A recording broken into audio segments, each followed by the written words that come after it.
Вам тоже кажется, что туман – очень странное Озвучено явление? Garrett Stories. Помню, как в детстве я оказался в густом тумане, и он будто заполнил меня страхом и беспомощностью. Ну представьте, ничего не видно, звуки приглушаются, все чувства обострены. Ты таращишь глаза, стараясь разглядеть хоть что-нибудь, но это не помогает. Ты смотришь вокруг себя, под собой, над собой, и везде видишь ровную молочную белизну.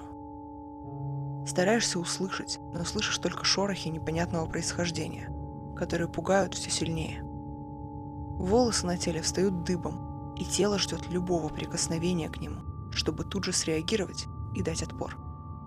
Напряжение и тревога увеличиваются в разы. Я помню, как не мог дышать. Боялся вдохнуть в себя это. Не мог двигаться, я мгновенно забыл, откуда пришел. Я потерялся, стоя на одном месте. Потом я услышал голос отца. Он попросил крикнуть в ответ и оставаться на месте. Он вывел меня тогда, но в себя я пришел не сразу. Сейчас мне 35 лет. Я живу в Москве. У меня вполне успешный бизнес. Я смог купить себе квартиру в пентхаусе 25-этажного дома. У меня прекрасная обеспеченная жизнь. Большинство моих друзей, включая любимую девушку, назвали бы меня состоявшимся и обеспеченным человеком, а также баловнем судьбы. Хотя тут бы я поспорил. Всего, что я имею, я добился, преодолевая себя во многом. Но никто из них, включая мою любимую девушку, не знает о том, что каждый раз, когда я вижу из окна туман, я покрываюсь липким страхом. Меня снова обхватывает чувство беспомощности и паника. И требуется время, чтобы я вернулся в мой реальный мир. А недавно произошла история, которая окончательно убедила меня, что туман – это не просто физическое природное явление, а нечто странное и мистическое, которым мы, люди, не можем управлять, на которое не повлиять деньгами или статусом. Ничем. Никак. В тот день я получил удар в спину от лучшего друга. Он за спиной выстраивал схему отжатия моей половины бизнеса. А действовал он через мою девушку и моего самого старого поставщика, оболгав меня перед ним. Один удар я бы, наверное, выдержал, а вот тройной не смог. Сначала я выяснял отношения с бывшим лучшим другом. Потом, приехав на адреналине домой, я разоблачал девушку. От нее узнал про поставщика. И понял, что больше не выдержу. Мне надо было прийти в себя и подумать. А лучше всего я это делаю во время ходьбы. И вот под утро я вышел из дома и просто пошел. Ноги привели меня к Битцевскому парку. Единственному неблагоустроенному парку в Москве, до которого не дошли руки мэра. Там есть овраги, пруды и даже ведьминское капище. Я злой и размашисто шел, искал решения и не заметил, как с рассветом на Бицу стал опускаться туман. Заметил его, когда чуть не свалился во враг. И я испугался. И обо всем тут же забыл. Единственным желанием было выйти из тумана на дорогу, неважно какую, потом разберемся.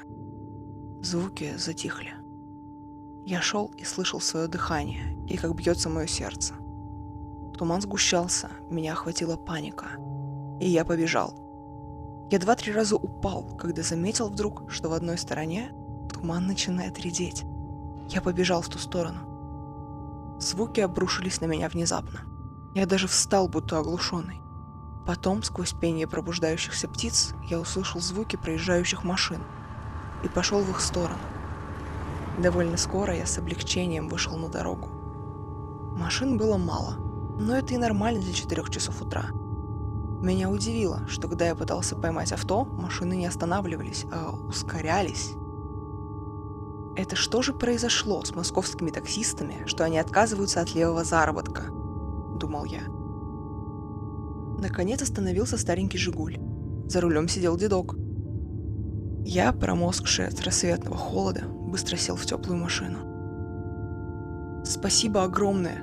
– горячо поблагодарил я деда и продолжил возмущенно. «Вообще никто не останавливается!»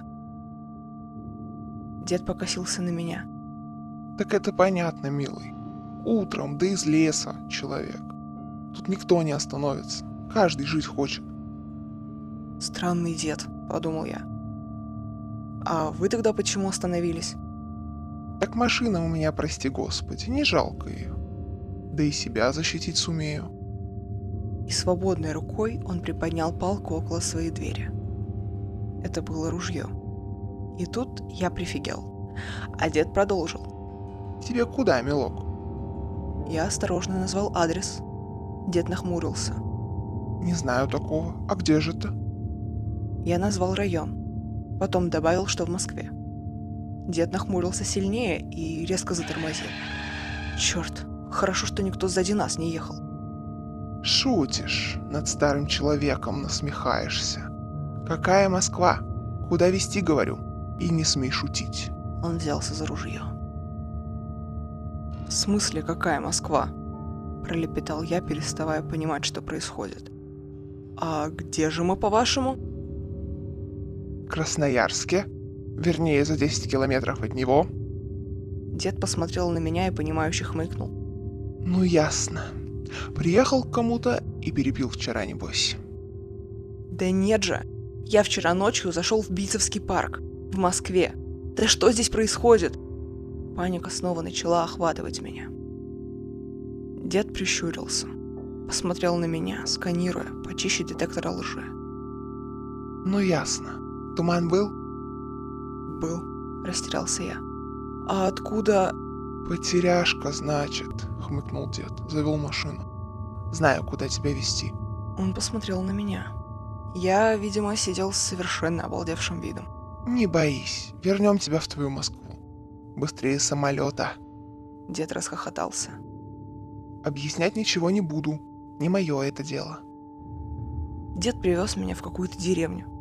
Мы зашли в очень странный дом. Все вокруг него поросло крапивой, чертополохом.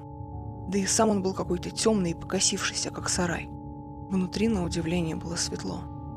Нас встретила высокая, суровая старуха. Дед в 2 словах рассказал, где подобрал меня, и пересказал ей наш разговор.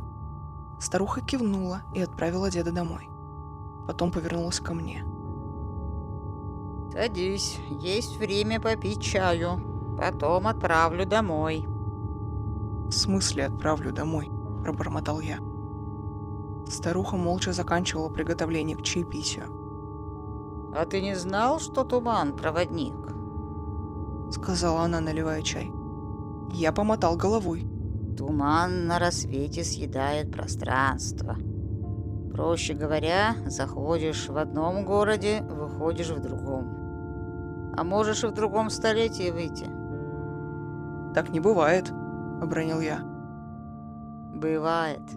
Пошвыркивая чаем, сказала старуха. Еще и не такое бывает. Просто не каждый замечает и чувствует. И не каждого он уводит. Да и путаник он, туман этот. Никогда непонятно, куда выведет. Хорошо, что ты недалеко от моего дома вышел. Старуха кивнула на чай. Ты сядь, попей, скоро пойдем в лес. Туман сегодня знатный. Направлю тебя куда надо. Меня он слушается. Через полчаса мы бодро шли в лес. Я еле успевал за старухой. У самого леса она вдруг остановилась. Ну все, дальше один пойдешь. Попадешь куда надо. И больше не броди на рассвете в лесу. Есть в тебе что-то такое, что этот туман вызывает, даже если не должен он быть там. Да и опасно это. Туман иногда и время перепутать может, причем значительно, на несколько лет. Я обернулся к старухе. «Как вас зовут? Вспоминать и благодарить за помощь буду». Старуха впервые улыбнулась. Лизавета Степановна. Вспоминай. Особенно, когда выхода не видишь. Она стояла и смотрела мне вслед. Туман опускался на лес. Странно, но мне не было страшно. Я обернулся, махнул рукой и вошел в него. Буквально через пару шагов туман стал редеть. Лес резко закончился. Передо мной была заправка на Севастопольском проспекте. Я был в Москве. Дома.